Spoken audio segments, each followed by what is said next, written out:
We're here today at the College Counselors Conference at Mohonk Mountain House, where our theme is mental wellness. Our keynote speaker, Dr. Michael Thompson, is a consultant, author, and psychologist specializing in children and families. He is the supervising psychologist for the Belmont Hill School and has worked in more than 700 schools across the United States, as well as in international schools around the globe. He has written a multitude of books and is a longtime trusted friend of NYSAIS, has spoken of many topics over the years, and we consider him, as he was introduced today, as a voice of calm in a sea of anxiety. Thank you, Dr. Thompson, for being here. You're very welcome, Marcy. As you address today, the topic of college admissions immediately raises issues of storm and stress for students and parents. We're reaching new heights, or perhaps better worded depths, of unhealthy behaviors and practices on the part of students and parents. Considering the length and breadth of your experience in independent schools, maybe you can comment on how did we get here? Well, we have a group of very ambitious parents who are willing to pay an independent school tuition because they want something special for their child. And what they want is for their child to be okay. And the college process is not about, does my child get into this college, that college? The college process is actually about the parent's question, is my child going to be okay? And have I done a good job? I mean, to me, that's the underlayer. Mm-hmm. And when are the returns in on your parenting? When do you know that? Do you know that when they go off to college at 18? Did I do a good job? Is my child going to be okay? You don't actually know that at that moment. But parents often think the college process will give me an answer to that deeply human parental question, for which there is no immediate answer. Sorry. Well, you shared that you've written an article entitled College Admissions, A Failed Rite of Passage. Right. Please tell us a little bit about how the college admissions process is a failed rite of passage. Okay. A rite of passage in a traditional community was an age cohort would come at a certain age to the point where their childhoods were declared over. And then there was some tradition, some test, some painful surgical thing like a circumcision, right? But when a group of boys, say, went through a rite of passage with the circumcision ceremony, that's scary as hell and painful, but there were adults appointed to look after them, to take them away from their parents so their parents couldn't wail or intercede, and to reassure these boys, you're going to get through it and you're going to get to be a man, and we're going to get you all there. You can't fail this process, right? A rite of passage, by definition, gets the whole age cohort through. College, right? It tears up the age cohort. The seniors, some are seen as more successful, others humiliated and less successful. Their parents intercede in a big way. Some parents help, some parents make trouble. But in any case, the parents' participation is always cloudy and almost at times universally unhelpful at moments. And then kids are scattered and they aren't together. And I think the process makes kids anxious and exhausted. It makes parents anxious and exhausted. And that's why it does not work the way a traditional rite of passage was. It would work because a traditional rite of passage should bind the anxiety of the community. And college process does exactly the opposite. Thank you. You also talked today about the challenge of the universal developmental stage for children of leaving home. Yes. And for parents of having their children leave home. Has this gotten more challenging for parents, and if so, why? Well, parents are having less practice at having their children be away from them. From the time you have got a little radio in your infant's room and you can listen, and then you've got the camera watching the nanny, right? You're monitoring your children at every second. And then you send him to an independent school where you say, no surprises, I want to know if he's going to get a C. Nobody's ever surprised about their child getting a C anymore. You can't shock your parents because the teachers have run and told the parent what's coming. So all of a sudden, you've been getting all of this data, and you think it's really important. It actually isn't really important. Kids go on and live their lives in school, whether their parents have data or not. But the parents think having data, constant flow of data about their child, is crucial to parenting and to the child's developing in a healthy way. All of a sudden they're going off to college. You're not sure you're going to get data, right?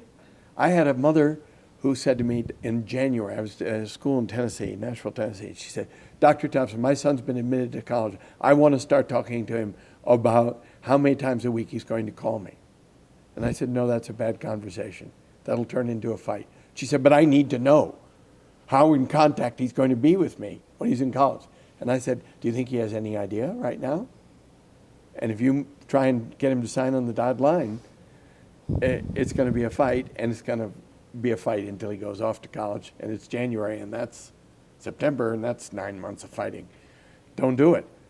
But she needed to know that she was going to have a flow of information and contact. He's got the cell phone. Why isn't he calling me? In the old days, right, I'm the, you call the parents on Sunday and you skip some Sundays, right? That's so old-fashioned. But the idea that your parents couldn't reach you between one Sunday and another is insane to this generation of parents who are hooked on constant communication and think it's helpful to parenting. It is not. So if this is undermining the ease of that transition, is there any way we in schools can help to make that transitional stage easier for students and parents? Yeah, talk about independence, the importance of independence, the importance of independence. Just keep talking about it. This is, we're preparing for them to go off and be independent. And in order to be independent, you have to practice being independent. You know, I write in my book, Homesick and Happy, which is about sending children off to camp. You can't give your child independence. By definition, you can't be there when your child is independent, right? You have to open the door and let the child step out on their own to be independent. You can't be there. So you can't hand it to them. You can't be holding their shoulders when they have it. You can't be reading their essay in every iteration if they're going to do independent work from you. So schools need to talk about the importance of independence and when it should start. You know, I get calls from parents all the time. And, you know, Dr. Thompson, how do I get my 16-year-old to allow me to check every little bit of his homework so it's all perfectly done? And I write back and I say, you can't, because he wants to be independent. Yes, but he might not get his homework done. Yes, that would be independence, right? Not doing your homework is an independent act. You were talking about meeting with juniors and their parents, Yep. and you shared a sentence stem exercise. Yes. Could you share that with us, please? Well, I made that up with Aaron, a counselor from Millbrook, right? On the spot, to ask the parents to fill out a sentence stem in the junior year. This is different from the senior year. In the junior year, to say, as my daughter applies to college, my biggest worry is ... And as I apply to college, I need my parents to know ... And you get what the kids' hopes and fears are about the process and what the parents' hopes and fears are about the process. Then later in the senior year, as my daughter goes off to college, if there's one thing I could say to her, it would be, as my son goes off to college, if there's one thing I could say to him, it would be, and then the child writes, as I go off to college, if there's one thing I could say to my parents.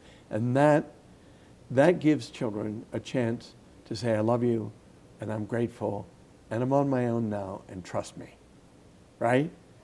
They can't quite say it in the junior year. They can't say it, but they can in the senior year. That's why they're two different sentence stems. Thank you. I appreciated the suggestion that you made to the college counselors to actually ask parents, what are you hoping for and what are you most afraid of in the college process? Can you explain what asking those questions achieves? Well, if you want to make an alliance with another human being that will bear some weight, you need to ask them something about their dreams. That's their best self. And you need to ask them about their fears, their most worried self. If you only ask them about their dreams, then you're startled by their fears. If you only ask them about their fears, then you're sometimes surprised by people's strength or the beauty of what they want for their children. You ask hopes and fears. Now, I've been advising this to teachers in my Dealing with Difficult Parents workshop for years. And I said it at a school in Atlanta. And I went back 3 years later, Dr. Thompson, that was so useful for our early childhood education. We moved our parent-teacher conference day up to the second week of school. We call it our Hopes and Dreams Day. And I said, excuse me? I talked about hopes and fears. And you tell me I have a Hopes and Dreams Day. And they said, well, we thought that hopes and fears was a little negative. And I laughed. No. Hopes and fears. What are you hoping for from the college process? And what are you worried about? What are you hoping for Susie will get? What college are you hoping she'll get into? And what are you worried about if she doesn't get into that college? What's your fear? So in that vein, you were mentioning how you see the difference between, one of the differences between educators and counselors and psychologists is that educators are unwilling to sit in uncomfortable silence to hear those fears. Can you advise at all how they can increase their comfort level with doing that? Practice. Listen to somebody's fears, and at the end of the time they've told you the fears, you say, thank you so much for telling me. That was really helpful. I understand you better, and I think I understand your child better. Thank you for telling me your fears. Are there other ways that you can advise college counselors at our schools how they could ameliorate the process that they're charged with leading?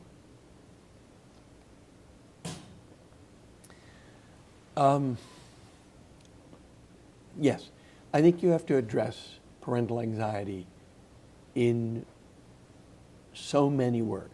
I think you have to say to every set of parents that's in front of you, this process every year makes people more anxious than they should be.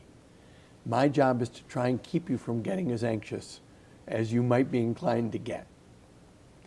And I'm going to check on your levels of anxiety through this, because certain levels of anxiety are wearing for you and are not helpful for your child. Just put the cards on the table, right? It's going to make you anxious. You know, I was a long time ago, when I was much younger and much thinner, an instructor at Hurricane Island Outward Bound School.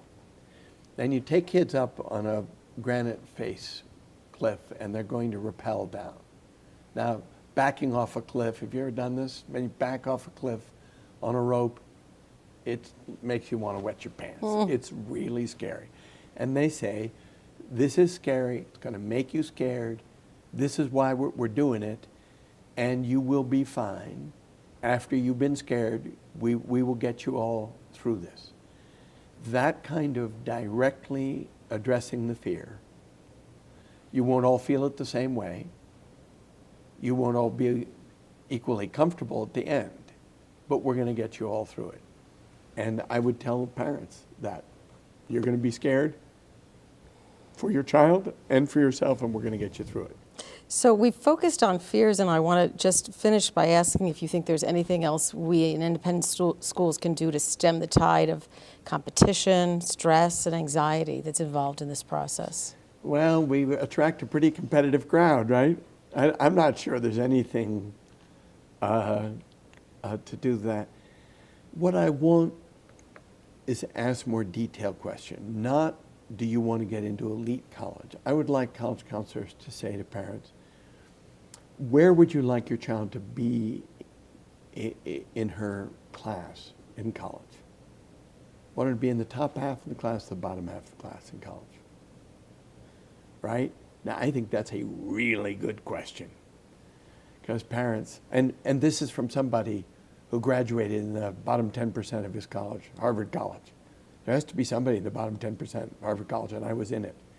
I was overmatched. I was frightened. I was endlessly anxious. And I often wished I'd gone to a small college where I could have been a leader. Happily, I came out with some wonderful friends. But some of the most uncomfortable years of my life took place at one of the most elite colleges. And it's because no one ever helped me think through where I was comfortable. And I want the college admissions process to be a journey of self-discovery. Nobody did anything like that for me.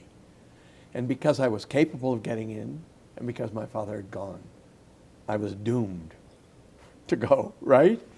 But it was a very useful lesson, life lesson, to be in the bottom 10% of an elite college class. In retrospect, I learned a lot from it. But one of the things, when parents get nuts, I want to say, so how comfortable is your child going to be here? Are these the kinds of kids she makes friends with? Parents say to me, she just went there and she just loved the kids and she wants to go there. She hasn't even read the catalog. And I think, she's good to go. She found her people, right? I mean, they're markers to me that are just so much from the kid, that are so much more important than what the parents have been thinking about. Hard to get some parents to focus on that. Well, in addition to thanking you for your talk today and your time here, I want to thank you also for the valuable input that you've given at NYSAIS conferences over the years, and for the advice and guidance that you've provided to the many teachers and administrators at our schools. Thank you Oh, you're very, very much. welcome. It's been a pleasure. Thank you. Thanks, Marcy.